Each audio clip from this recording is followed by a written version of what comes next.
Hello, everyone, and welcome to our podcast, our live broadcast, and our opportunity to dive into conversations with fellow vegan business owners. Today, I have my guest, Louisa from Every Vegan Recipe. I just love that name. I love that idea that you can go to like one place to get just tons of recipes. And I'm excited today for us to spend some time not only talking about this business that Louisa is building, but also talking about the entrepreneurial life. For many of us, not only is it topsy-turvy, not only have many of us learned a lot along the way, I think it's going to be great to have a discussion to kind of talk about what it's like to kind of build a business from the ground up. And also maybe share with you some of the insights, maybe even motivation that Louisa has for many of you out there who are just starting as well.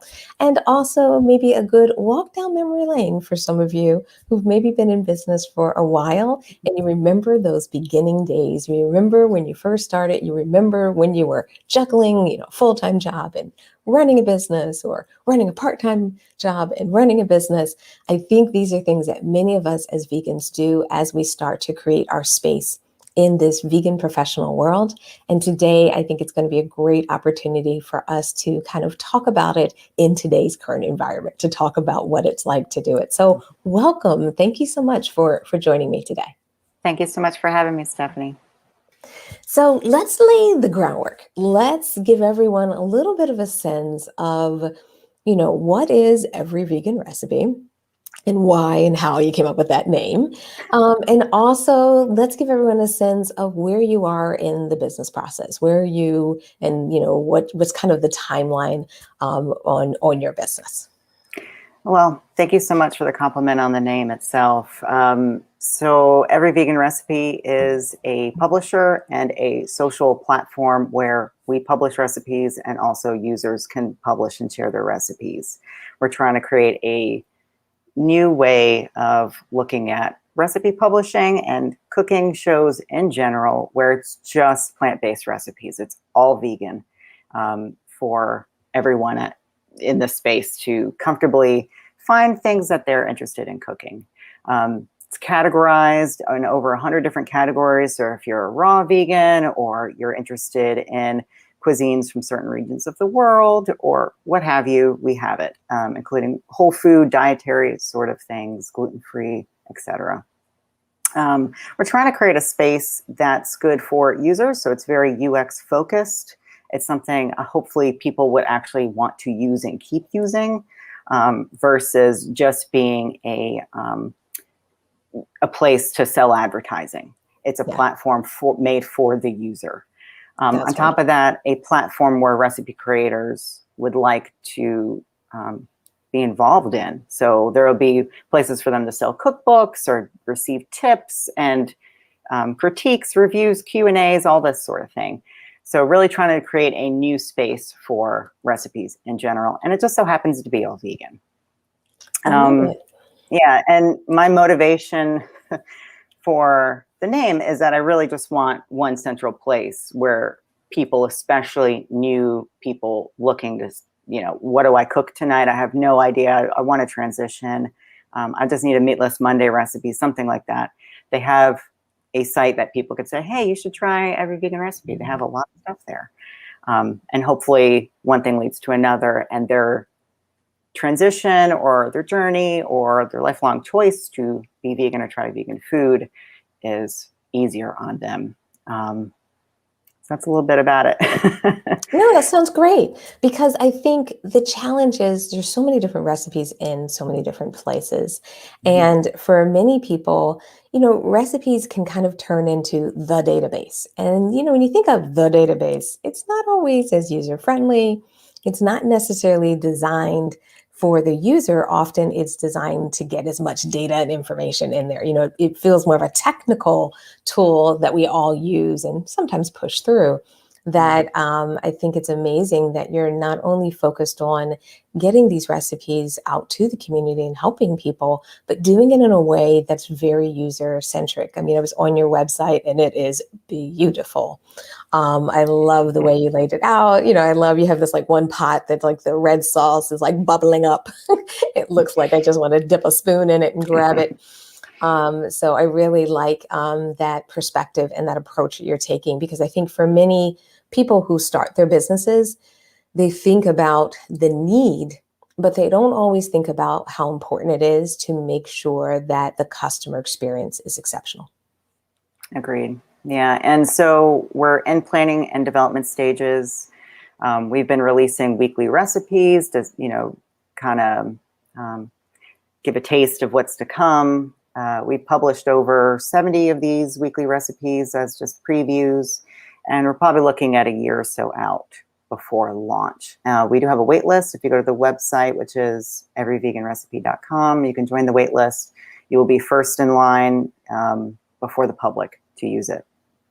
Nice. And I love that you're sending out those weekly recipes, because that's, a way to kind of bring the community together around the brand, while you're building it. I think for a lot of people, when they think about starting a business, when they think about launching a business, and I think this is even the case for people who've been in business before, because if you've been in business for a while, you always have a new product launch, that sometimes we forget how important it is to plan out a launch.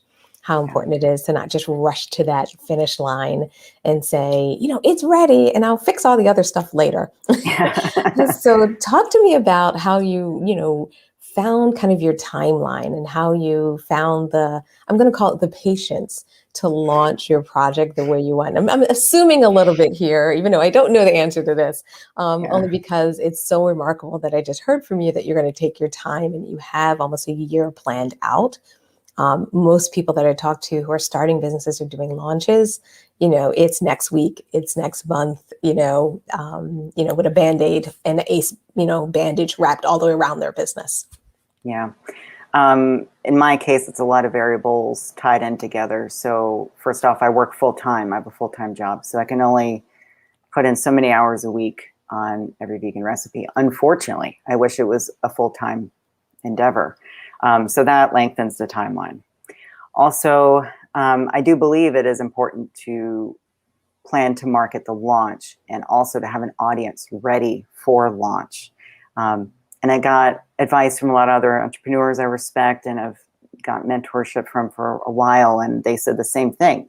I think the adage of you build it and they will come is no longer applicable, because the space in the world, on the internet, it is full of opportunities and noise. So you could build something and no one will be there.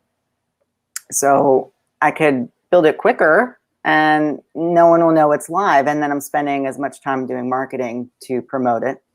And this way, with a longer timeline, it's really great. I get to focus on quality.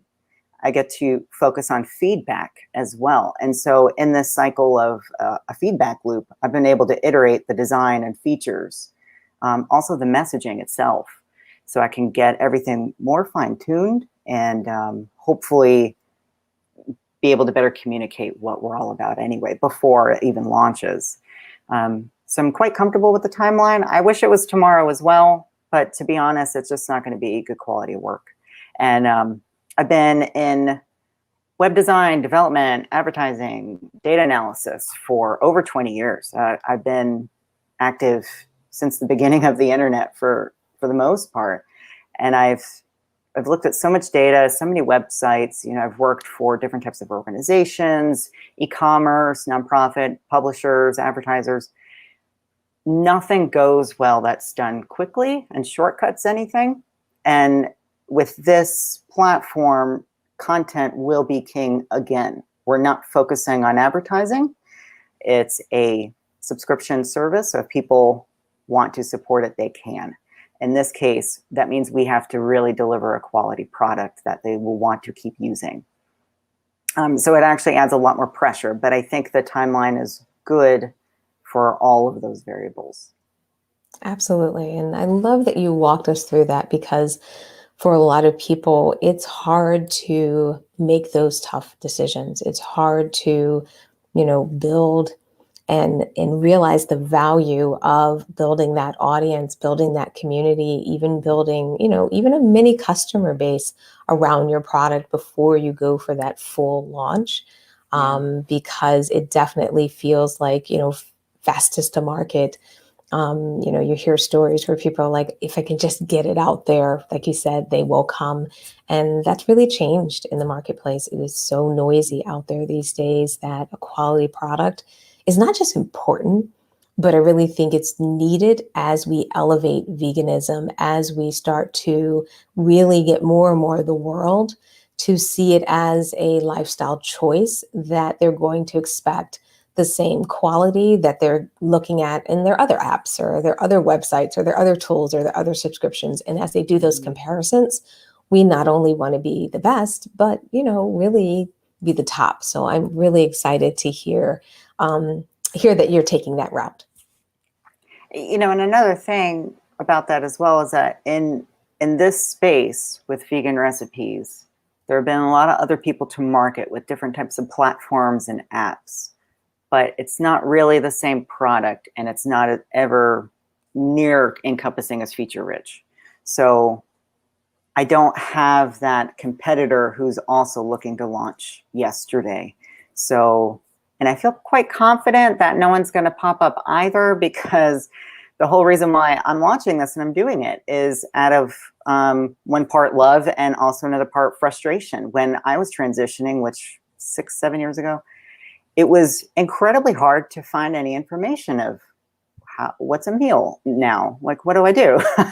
I knew nothing. And everyone online just says, take the time to research. And it's like, okay, well, I'm 6-7 years into it and I still don't know everything. Yeah. I mean, it's incredible. There's not a singular place with quality content to just say, here's a lot of recipes and you can ask anything you want. And, you don't need to take hours to find out how to cut up a star fruit. It's just, here's a video for that.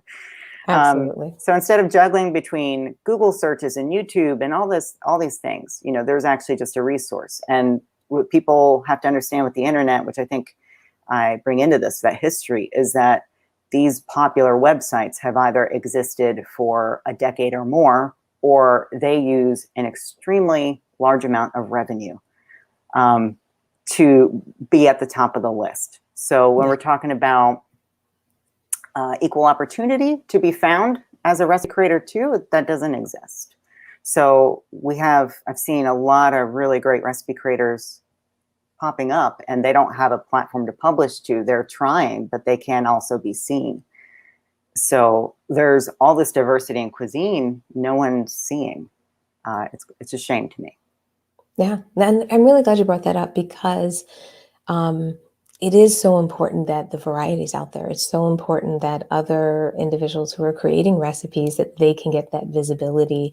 And also it's so important because as we try to ensure that veganism is open to everyone, the only way you can do that is to make sure that all cultures feel represented in the recipes, in the options, in even sometimes the variations, and even the ingredients that are used, because in different parts of the world and different cultures, different ingredients are used in a dish that's considered common in this culture versus in that culture, it may not be considered as common. So I'm very happy to hear you say that. And I also love that you're calling it a production platform, a publishing platform, excuse me. So I'm hearing from you that this is also going to be a place that if someone has their own recipes, they would come to you to publish it. Is that correct? So therefore, you would potentially be their avenue to get that visibility, and also that avenue for people to even give them feedback on their recipes and so forth. Is that fair, or am I taking a big leap? Yeah, think Epicurious meets allrecipes.com and Instagram all together. So whatever's your flavor, it's there. So if you just love searching through inspired content, just visually, if you're get hungry by visuals like Instagram, you'll have that. We'll have a feed and it'll be organized by newest, not by an algorithm in that sense. If you want to share recipes like on allrecipes.com, please do so. In fact, right now we ask for anyone who wants to submit recipes to do it. We have an instant, on the website, if you scroll down a little bit, there's a submit recipe button. You can also reach out to us. We have, several people who just say, I want to share my whole catalog with you. And in this case too, for recipe creators who would like to spend time on other things, like if this is just their part-time work, or, they just like sharing recipes just for the sake of sharing it, which is a lot of people, they can rely on us to be the website platform that they use. They don't have to build their own website to share recipes anymore. So it'll save a lot of people a lot of time. Yeah, I agree with that. Yeah, because building a website and just all the pieces that come with running a business, for some people, it's a heavy lift. And to your point, if it's not something you're doing full time, if it's just something that you're enjoying, getting started, maybe it's a little bit of a holiday, a little bit of a hobby in the beginning. The idea is that you might be looking for someone to help you get this information out, as opposed to you building it yourself. So I think it sounds like you're going to really be an amazing resource for not just the community that's looking for recipes, but individuals that are publishing it. And I think it's always great when you kind of have those two customer bases that you can serve. So I had a question about the subscription model, and a couple of reasons I have that is I'm doing a lot of work even in my own business where I'm starting to get more and more of my clients to start considering this model, because it has not only a nice sustainable ability for businesses to grow. It's also a great way to not only earn that business and continue to earn that business from customers, but it's also a little bit different than what a lot of people are used to. A lot of people are thinking of that one-time purchase. A lot of times people are like, I just want to sell a cookbook. I'm just going to sell my ebook. And I think thinking about a business from a subscription or membership service or something like that is such a great way for people to expand their businesses, especially in this environment. So I don't know if you have any advice or recommendations or anything you've learned along the way in starting to build that subscription-based business that you'd like to share with our audience. I think it depends on your industry and what you plan on offering, and also if the audience you're catering to wishes to have ownership of those things. So for example, if we talk about Spotify versus Bandcamp, Spotify is a subscription-based model where you just pay per month and you get to listen to any music in their whole catalog. That's great. And that works for a lot of people.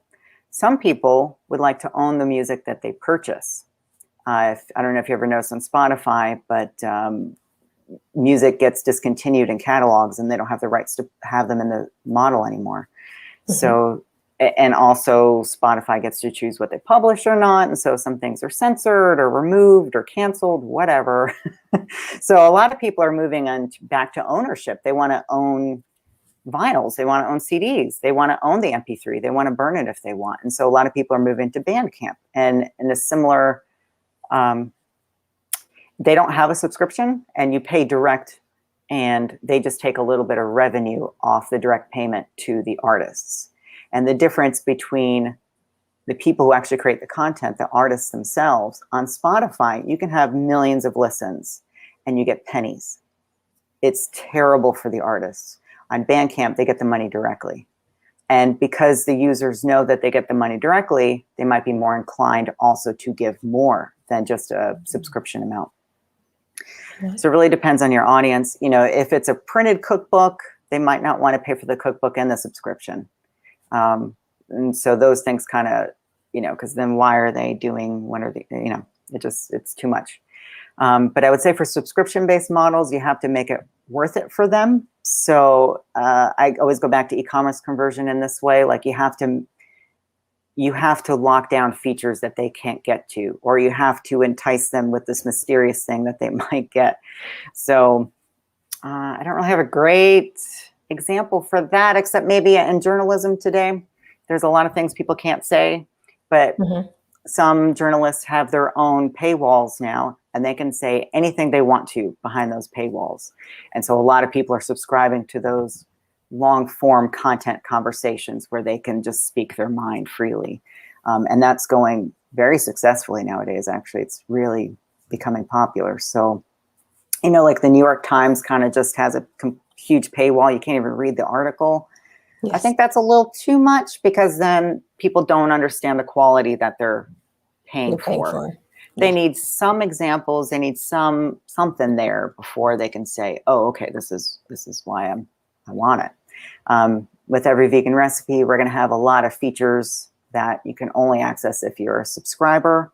But I'm a huge proponent of free flow of information, so I'd like the recipes free to access.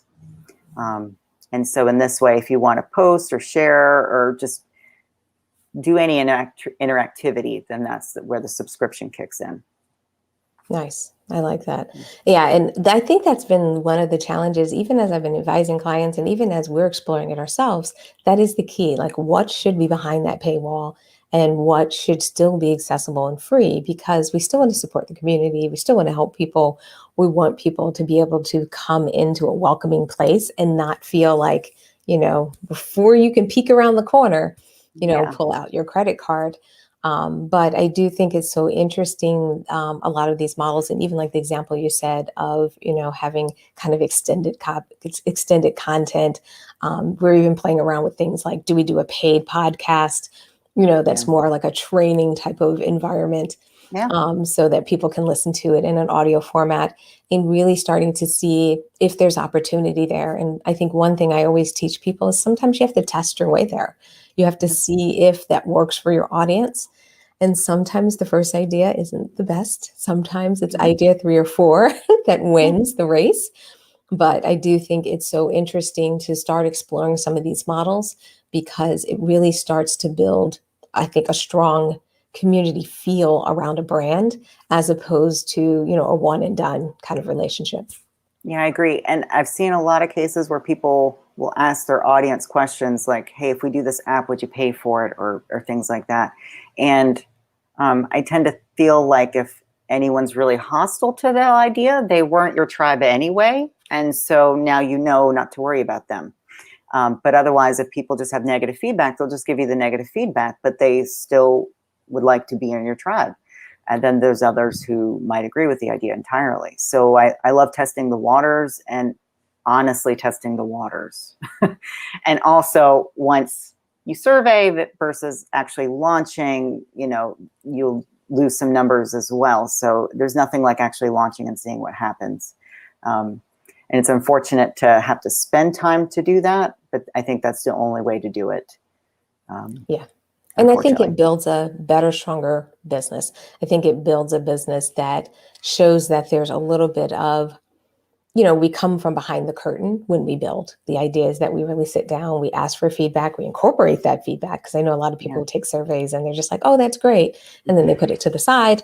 But the idea is the more you can, I think, especially this day and age where people are really buying the experience often, they're not just buying the content or the item.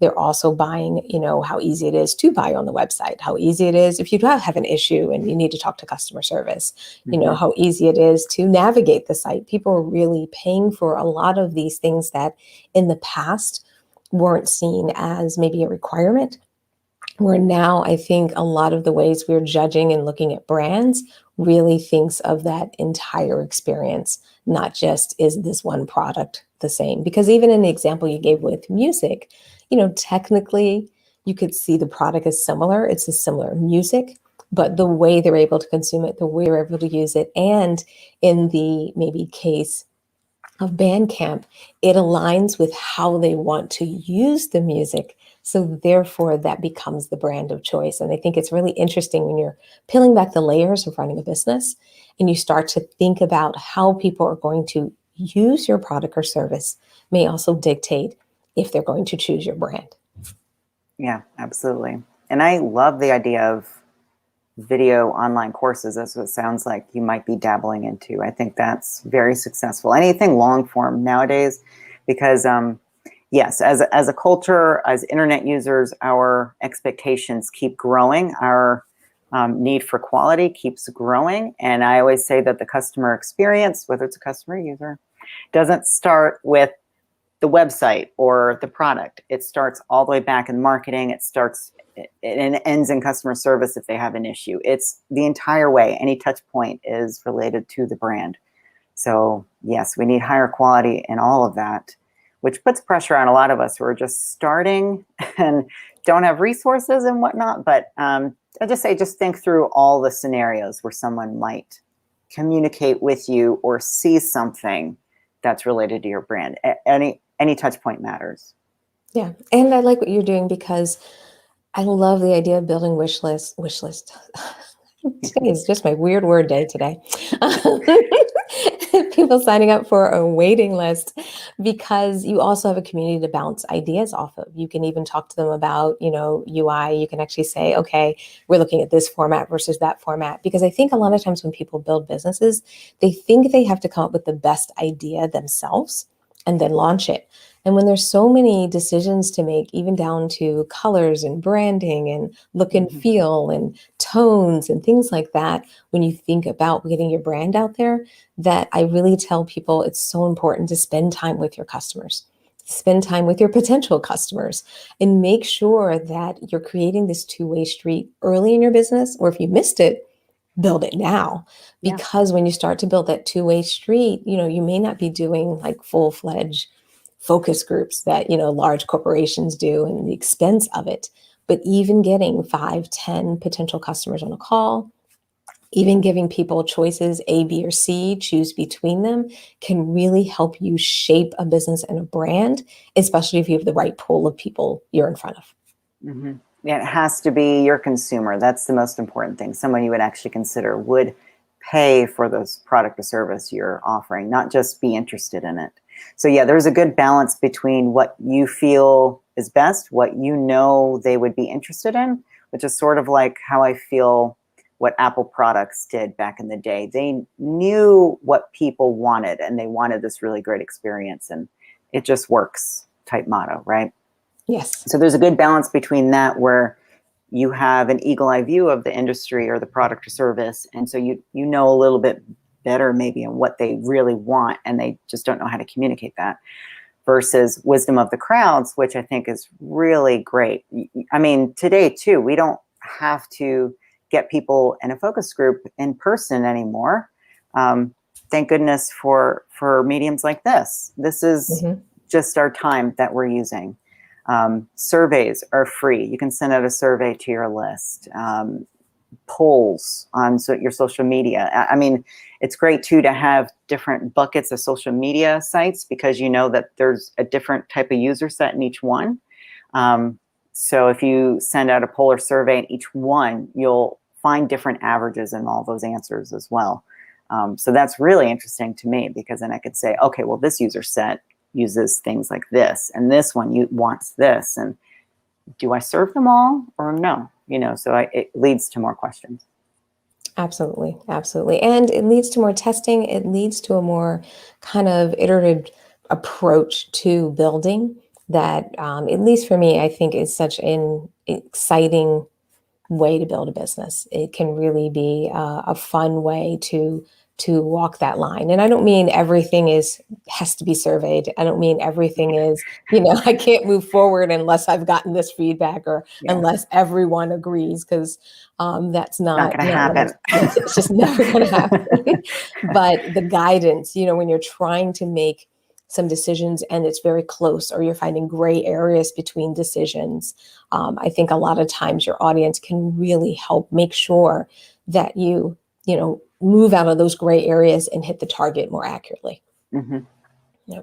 So, I mean, as we're wrapping up today's session, I guess there's a couple of things I just wanted to maybe have you tell our audience about. Number one, maybe give them a sense of what your average day is like. The reason I want to bring that up is because for many people, when they think about running a business, especially when they're running a business and working part-time, or running a business and working full-time, they're just not sure how to get that right balance. How do we ensure that like the full-time job isn't fighting with the business that you're building, and it becomes this tug of war? And then my second question is going to be more about any recommendations or motivation, but we can maybe address that after you answer the first one. Yeah, I say first and foremost, know yourself, know what you want in your day, what you want in your life. So that to me should trump anything else you're doing. And if your life's not good, the things you're going to produce are going to be rotten fruits. So you really need to focus on you. Make sure you're okay. So what I do, and I don't recommend, this to anybody, but I wake up at 4 a.m. I meditate, read, and make breakfast before I start my day. And then I work. I'm not sure what time that usually is. It just depends on my reading. But I start working maybe by 7 a.m. And I do a little bit every vegan recipe work. And then I switch to my full-time job. During my lunch break, I usually spend it on my physical health. So I'll work out. So even on my lunch break, I'm not taking the hour necessarily to wind down. I'm actually using the hour to physically exert myself. But my physical health is really important to me. So I do take the time to cook 3 meals a day and work out and make sure my mental state is really nice. I had health issues way back, so I really need to focus on that for me. So then I get back, I make lunch while I'm working, and I work until whenever it's okay for me to leave, basically. So then it's evening time, make dinner, and then I'm back on the computer working on every vegan recipe. And when it comes to weekends, I'm usually also working on the business, but I try and leave at least a day a month where I get to do fun things, just trying to enjoy life a little bit. Yeah, I think it's so important that we enjoy life a little bit because all of the hard work has to be worth it. All of the hard work has to allow us to enjoy it, even though many of us enjoy what we do, Yes. or we're building businesses so we can enjoy what we want to do. But I do think it's so important to have that good balance because we need to refuel. We need to, really make sure that we're strong for our businesses because the strength comes from being strong people, not people that are kind of worn down, Yeah. like batteries in a sense. So, any other advice, especially for anyone who's trying to start a business now? These days, you read the headlines in the newspaper, you hear the headlines on TV, even that pop up on our alerts on our phones. Everything still sounds uncertain and scary. And should you do it? And maybe I should wait, and so forth. And I'm just wondering if you have any recommendations, or even if you just want to share how you've pushed through some of those headlines, because I think they've made some people feel like they should sit on the sidelines and wait until things are better. It's a hard question to answer. I think it's important not to allow your emotions to take the better of you when you read really uncertain things, not to react instantly, to wait or research more on that topic first off. I think that's really important because media today is super negative. Just the history of media in general changed from being journalism to writing clickbait, and it's just made for advertising revenue. So be careful that you have control over your emotions and your mind and the things that you're putting in there. So you know what, if you're addicted to a site that you're reading news or whatever and it's not serving you, just stop doing it. Or platforms, social media stuff, just stop if it's not serving you. You have to make sure your mental health is really good and stable and happy. Second to that, yeah, there's a lot of crazy things happening. And I think there is no right time. I mean, if you didn't do it 5 years ago, or you didn't do it 10 years ago, or you're always going to be waiting. There will always be a reason why you shouldn't. So I say try and get a good grasp on all the variables in your life and do what you can to start. And it won't ever be perfect. I would say, for people or businesses that actually had a perfect timeline where they had an idea and then they got an investment and they had lots of money and then they're really great. They lack that time to think about things. And so there's also something missing there. Our best success stories come from businesses who really were long and standing in history, and they did a lot of things and a lot of iterations and a lot of struggles. So it's hard to realize too that a lot of these success stories that we see and we want to emulate are not actually real. They're just what they're portraying, and that's part of marketing in general. No offense to them, they're doing it right, but that's just marketing. You don't know what happened in their life. You don't know if that business is successful. I mean, I can't tell you in e-commerce and meetings where someone's like, well, they're doing it like this. And I say, you have no access to their analytics and data. You have no idea if they're successful in what they're doing. All you know is your data, and we can look at them as an example. We can test to see if we want to emulate that example, but don't make assumptions. So I think in general, just to make assumptions about news or anything like that. If you want to start, look at your situation and start however you can, because it won't ever be a perfect situation. And I'm a good example in that way. I didn't have a perfect situation. I'm just making it happen. And it takes time to have momentum, but once you have the momentum, amazing things start to happen and people come to you if it's good and you're being successful at what you're doing. And you just have to be comfortable with the timeline or the struggle itself. But I would say don't wait. Love it. Thank you so much for that advice. Thank you so much for sharing a little bit of your journey. And also, I'm just can't wait to hear more and more about your launch. I'm obviously going to be signing up so I can check out those not only recipes, but also the experience. I just love the journey. Not just as a consumer and a vegan myself, but as a business owner and a person who just loves the concept and the idea of what it's like to build businesses. It's just really exciting to see how others are doing it. And also just excited that we had a chance today to talk, that hopefully maybe we made a couple more people aware of all the great things that you're doing.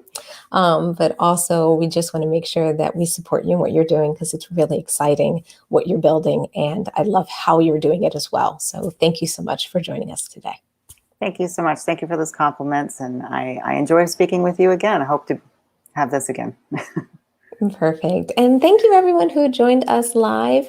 I really love it when you come in live. It's so great when you say hello and drop me a note. So it is just wonderful to see everyone there. But what I also want to do is say hello to my folks that might be listening to this as a podcast, or you might be listening to this as a replay. It's wonderful to see you as well. Feel free to post in the comments any questions you have. I posted the link in there to every vegan recipe so everyone can go over and actually start signing up. And I look forward to seeing everyone in our next live show or hearing and connecting with you on our podcast. Take care, everyone. Bye.